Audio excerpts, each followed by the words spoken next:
Don't believe what you see. Don't believe what you hear. In the Quinlan massacre, the only person who knows the truth is the one with the most to hide. And it isn't Alexandra. The truth will make you question everything. I'm Clyde. Join me to uncover the buried secret on the Best Mystery Book Podcast. Chapter 13. Friday, October 2nd, 2015. Cambridge, England, 7:45 p.m. There was a knock on her door, just as promised, at 8:45. Throughout the afternoon, Alex had gone through wild mood swings about her absurd acceptance of the mailbox girl's invitation. She was confused as to why she had so willingly offered up her address, rather than just agreeing to meet at the bar. The confusion had morphed into regret. Regret had then become desperation as she'd realized that giving Laverne her address meant there was no way out of the situation. They hadn't even exchanged phone numbers, which would have allowed Alex to cancel through a text message. She was now left with two options. 1.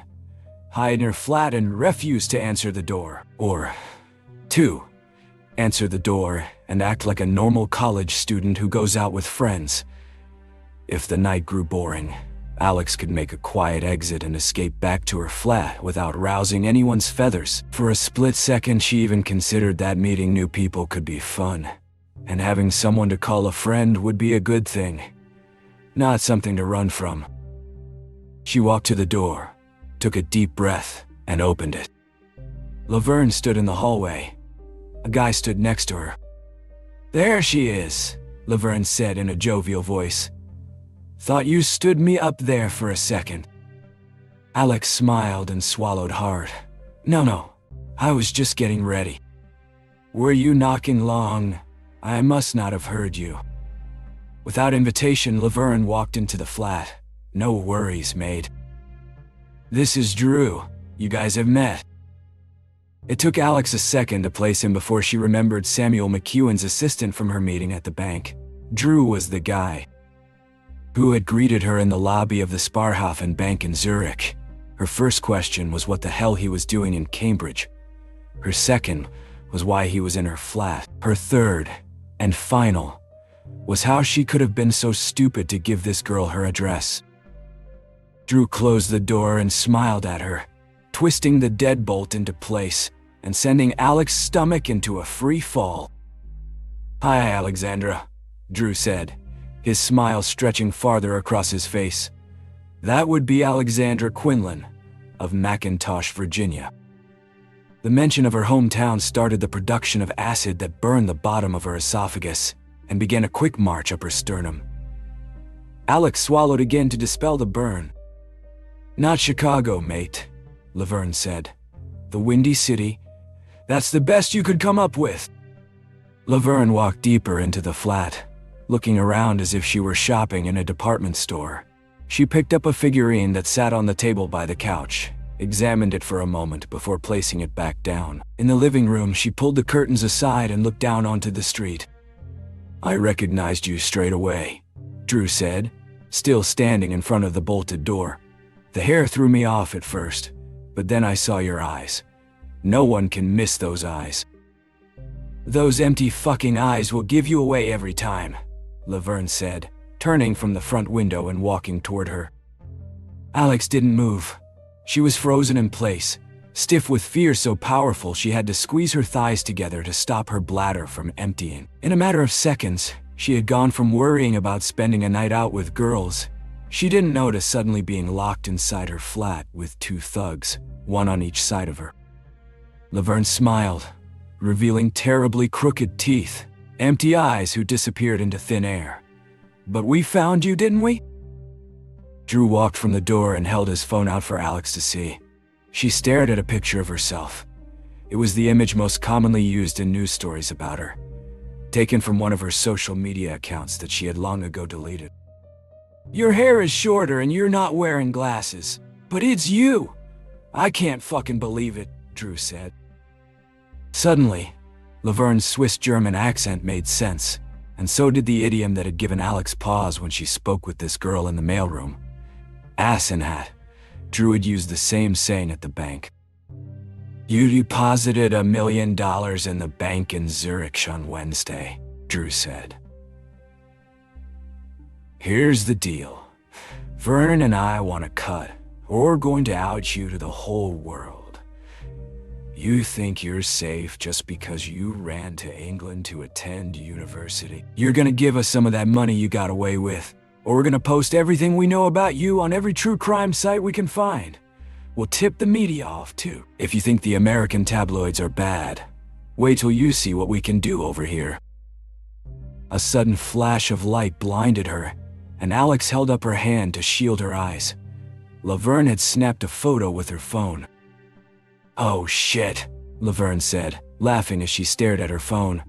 It looks just like the picture of her coming out of the house the night she shot her family. Drew looked at the photo and cackled. Holy Christ, it does. Like a fucking ghost come back from the dead. Laverne looked at Alex. I could upload this photo right now, and within a day, social media would blow up. The tabloids would come next, and Empty Eyes would be back in the news. Here, America, the whole fucking world. I think you're assuming I'm more popular than I am, Alex said. Not popular, mate. Infamous. And I don't think, I know. I follow this stuff, and people would go batshit to learn that Empty Eyes washed up in a little university town in England. In a day or two, paparazzi would line the sidewalk outside this flat, because I'd post your address everywhere I could. How much? Alex asked. The question seemed to stun them. Drew and Laverne glanced at each other. Alex sensed their surprise at having gotten this far so quickly. Negotiations were likely meant to happen later in the night after they'd worked her over a bit with either more threats or actual violence. Alex wasn't going to allow the night to go on longer than necessary. She was looking to end it as soon as possible, and she knew exactly how to get it done. But in order to do so, she needed to get to her bedroom, to her closet, and to the box that sat on the top shelf. How much? Alex asked again. Drew and Laverne spoke in fast German, a quick exchange that sounded like an argument. Now it was Alex who laughed. Amateurs, she said, stepping closer to them. You're like a couple of freshmen at the senior prom. You two followed me all the way from Switzerland and probably had this planned for the better part of 2 days. Yet, now that you're here in front of me, you don't even have a number. Alex walked deeper into the apartment, closer to her bedroom. You probably didn't think you'd get this far. And now that you have, you don't know what to do with yourselves. I should just call the police. Alex pulled her cell phone from her pocket and swiped it open. Drew started toward her, but Laverne's hand moved to his shoulder. No, Laverne said. Let her. Go ahead. Call the cops. There was a long gap of silence. Go on. Laverne pointed at Alex's phone. Call them. What are you going to tell them? That you agreed to have drinks with me and that I came to pick you up? Know that you followed me across the continent to blackmail me. Laverne showed her crooked teeth again. Blackmail you for what? That's what the coppers would ask. And what would you tell them? There was another long, bloated stretch of silence. Go on, Laverne said. Think it through. What would you tell them? You'd have to tell them the truth. You'd have to tell them who you are. And if you thought we could out you in a hurry, go ahead and tell the authorities who you are. Your world would blow up in a fast goddamn minute. A goddamn minute. Drew piled on. More silence. Alex slipped her phone back in her pocket. Fine. Back to my original question. How much? $500,000, Laverne said. You're insane. I don't have that much money. Bullshit, Drew said. You just parked $1 million in the bank. I saw it with my own 2 eyes. I helped McEwen with the paperwork. Sure, Alex said. And you want me to take half of it out to pay you 2 dimwits? As if that won't sound any alarms. They gave you $20 million, Laverne said. All for crying on the witness stand and pretending you weren't the one who pulled the trigger. $500,000 is nothing. The amount of Alex's settlement had been greatly exaggerated in the press. Some got the number right, 8 million. Most got it wrong, or purposely inflated it. The shadier the outlet, the more ludicrous the number. One tabloid had claimed that Alex had disappeared with $100 million. Who knew what these two psychopaths thought they could take her for? The answer was zero, but Alex hadn't told them yet. You either get us the money or we go straight to the press. We'll tell the world that Empty Eyes herself is enrolled at the University of Cambridge, Laverne said. We'll dox you. We'll post your address everywhere. The press, the website, social media. We'll do a goddamn publicity tour with what we know. You're not listening to me, Alex said. I can't just withdraw $500,000 from a bank a couple of days after I deposited it there. Leave the money you put into my bank alone, Drew said. Take it from somewhere else, from wherever the rest of it is. And you think, what? I can get it to you tonight. You think it's under my mattress? You two are stupider than you look. No, not tonight, Drew said. Tomorrow, by 5 o'clock, or we go public with your identity. For someone who works in finance, you don't have much of a grasp on how banking works. I can't produce $500,000 in 24 hours, and all in cash? You idiots have been watching too many caper movies. Oh, you're going to do it, Laverne said. Trust me, mate. You don't want us to get mad. Alex took a deep breath, as if she were working out the possibilities. To get my hands on that much money, I need a week, at least. Laverne and Drew glanced at each other and exchanged another barrage of German. We'll give you until Monday, Laverne said. It's Friday night, genius, Alex said. I won't even be able to get in touch with anyone until Monday morning. I need a week if you want me to do this the right way. What's that mean? Drew asked. The right way? It means in a way that neither you nor I get caught. You want $500,000 and think it's as easy as going to an ATM. It's not. And the last thing I needed is you two getting stopped with a suitcase full of cash on your way back to Switzerland. Figuring out a way for you to commit the perfect crime is actually in my best interest. I need a week, and I'm not giving you $500,000. I'll give you $250,000. $500,000, Drew said. $250,000, or you can call anyone you want and post my picture everywhere. I don't really give a shit. Yeah, you do, Laverne said, a snaggletooth protruding from her upper lip.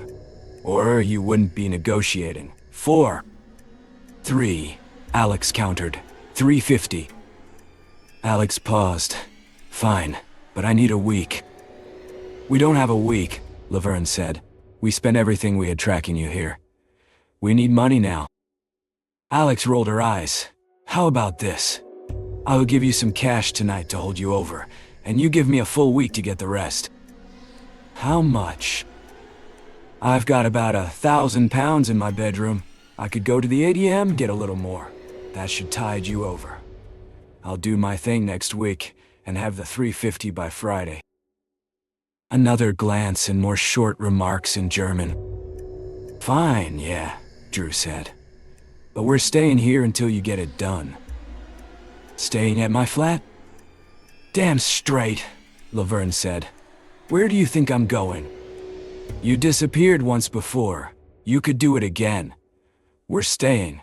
Now go get the money for us before Drew gets angry. Alex slowly nodded as if she were out of options. The truth was that she had plenty. She was just deciding which was best. Fine, she finally said. We'll be roommates for a week. Alex walked to her bedroom, trying hard to look defeated. She slowed her pace when all she wanted to do was run.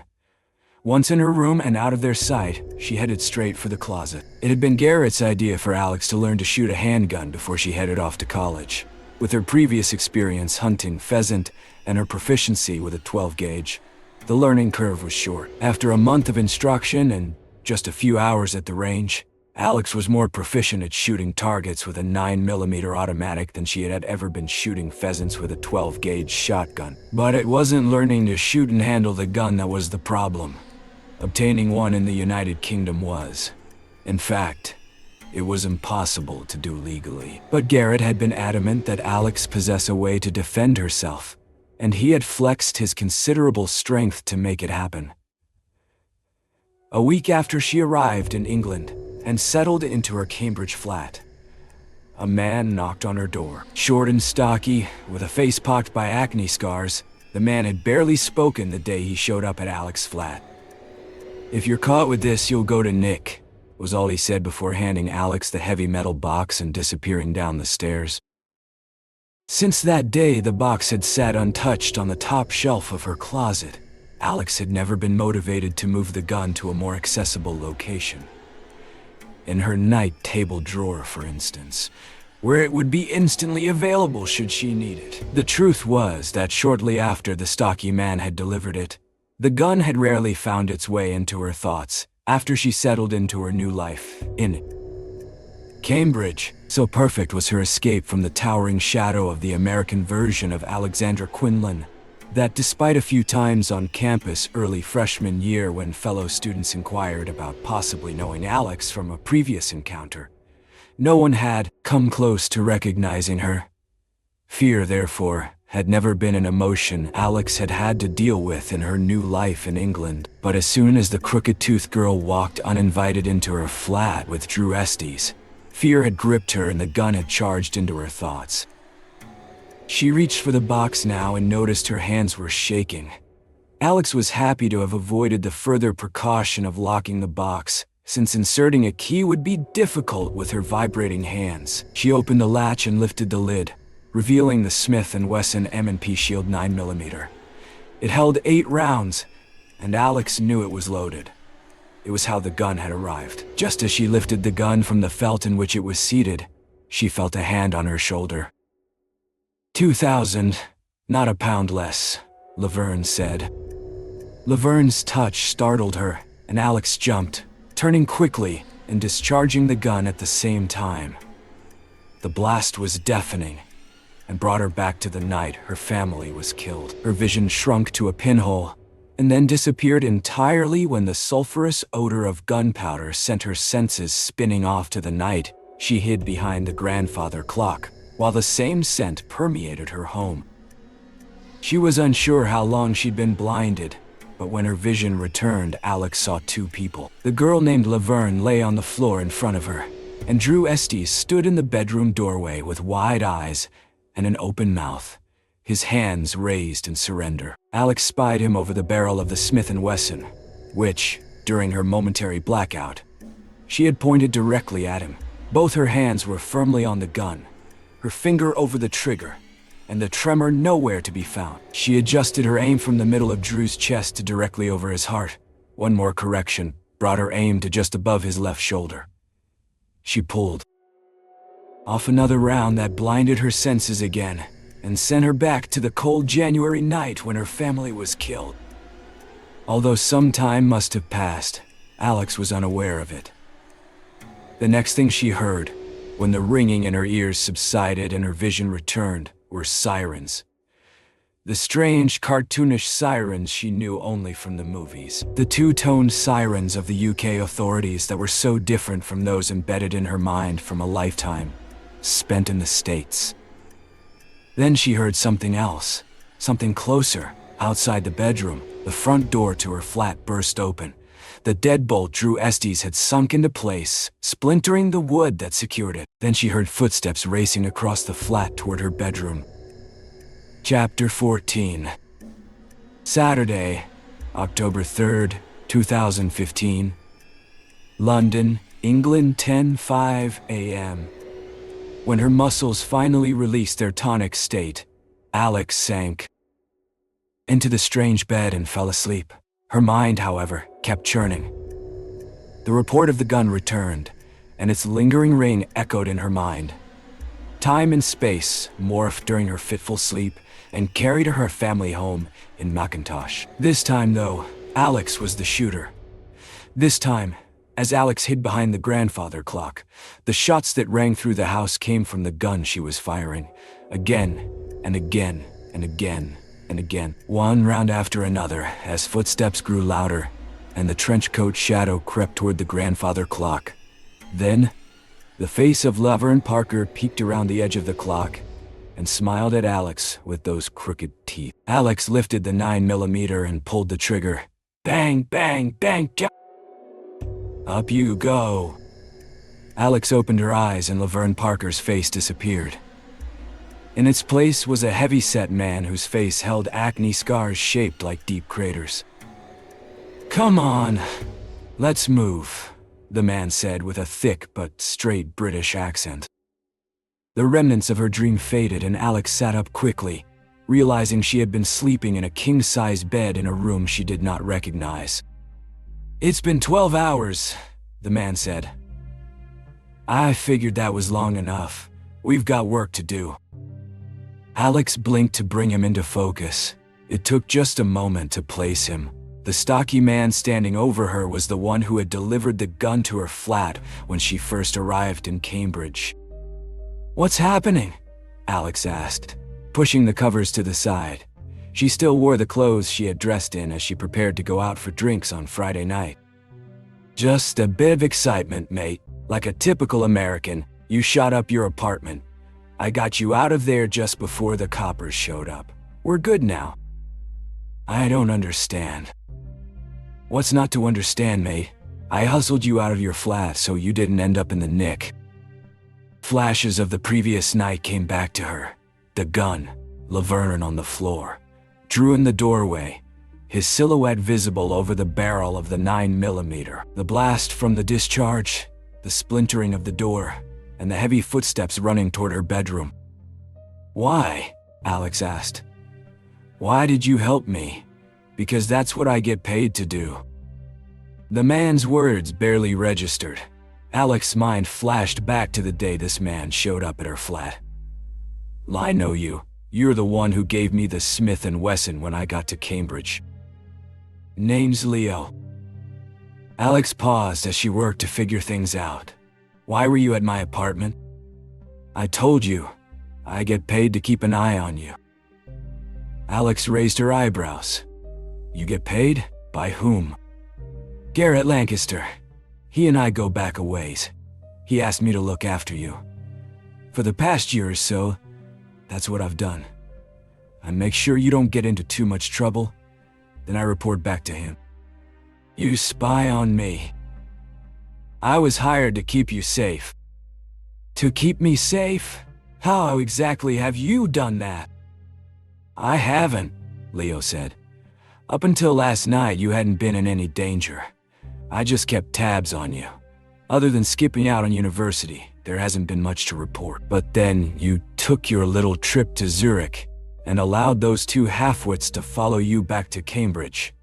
Last night was the first time I've had to lift a finger. You followed me to Switzerland, and you told Garrett about it? It's what he pays me to do, mate. I can't believe he has you following me around. It's a damn good thing he does. I noticed the halfwits trailing you when you left the hotel in Zurich.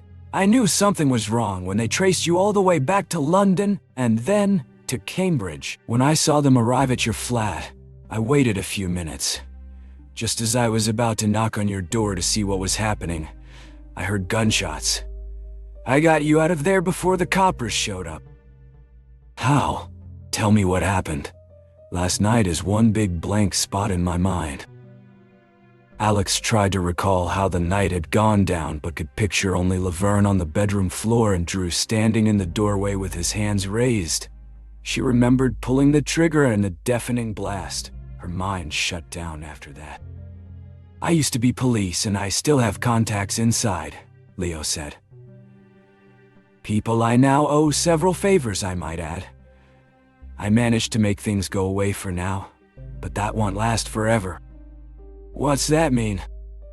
It means this isn't America, where gunfire is a normal part of Friday nights. You should have been arrested, but I fixed things. Not permanently, but I put a bandage on things to get you out of there. I made a few calls last night to keep the heat off, for a while at least. You'll stay here with me until we're sure things have calmed down. No one will bother you here, but you're not my issue at the moment. The other two are. Other two? Bonnie and Clyde. The half-wits who tried to shake you down. While you were sleeping, I had a nice long chat with them.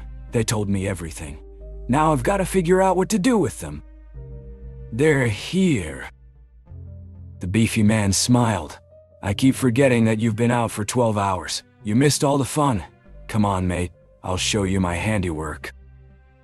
Chapter 15. Saturday, October 3rd, 2015. London, 10:15 a.m. Alex followed Leo out of the bedroom and down the hallway. Her mouth was dry, and she desperately needed a drink of water. "Where are we?" Alex asked, feeling oddly at ease with a strange man named Leo. "My place, South London." Leo stopped in the hallway and pointed at the closed door. He twisted a handle and pushed it open, then moved to the side so Alex could look past him. In the room, Drew and Laverne were sitting on the floor, both handcuffed to a metal radiator. They looked tired and haggard. Leo pulled the door closed, leaving the image of Drew and Laverne burned in Alex's mind. "Now I just gotta figure out what to do with them," he said. Alex attempted to read the big man in front of her. "You can't hurt them. You know that, right?" Leo laughed. "Says the girl who tried to put a bullet into each of them. Says the man who delivered the gun to my flat. I was just following orders. The pistol was supposed to make you feel safe. I never figured you'd actually use it. But I should've known better. There's no problem Americans can't shoot their way out of." "I don't remember much about last night," Alex said. "I was scared out of my mind, and I had no idea what those two were going to do to me. But I'm thinking clearly now. No one gets hurt or I'll call Garrett. Slow down. No one's getting hurt, and we need to get this situation under better control before we call Mr. Lancaster. I would have let those two go already, but I wanted to speak with you first." "About what?" "I can pull some strings on my end, and we both know Garrett Lancaster is a powerful man. But even still, if Bonnie and Clyde decide to go to the police, you're in a world of trouble, mate. They tried to extort me." "He said," she said, "and you had the gun, so you'd lose that one. So before this problem gets out of control, we need to figure things out." The enormity of her predicament began to dawn on her. "So what's the plan?" Leo rocked his bowling ball head back and forth. "I've got a couple ideas, but no matter what we do, those two will be unknown variables. I run my own private investigation firm now, but I used to be special forces before I was police. Our most unpredictable informants were useful idiots who reminded me a lot of those two. They were always a crapshoot. They had the ability to get us any information we wanted, but they were volatile at the same time. Useful idiots." Alex's mind was beginning to wake and fire on all cylinders after 12 hours of sleep. An idea came to her. Bonnie and Clyde, as Leo called them, were exactly what she needed.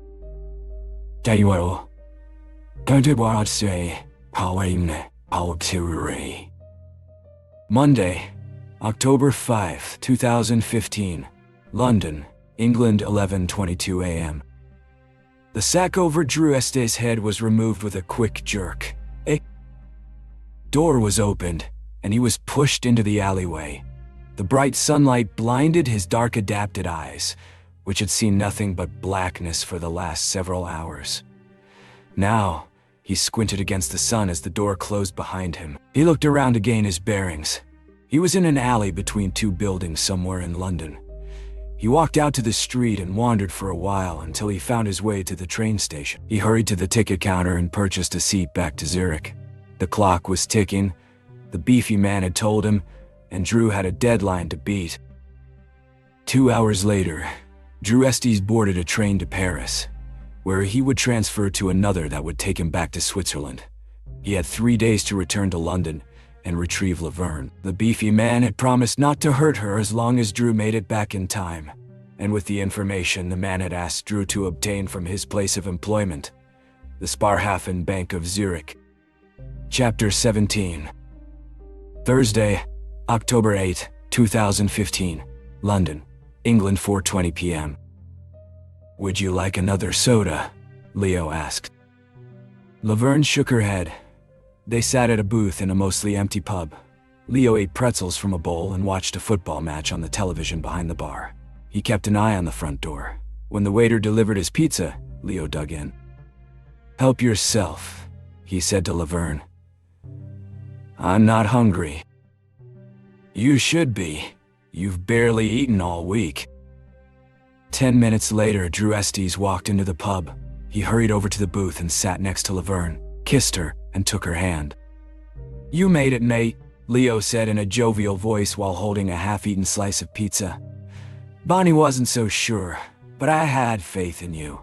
How was the trip back?" he asked before taking a bite. No answer. "Was it as fun as your trip here last week?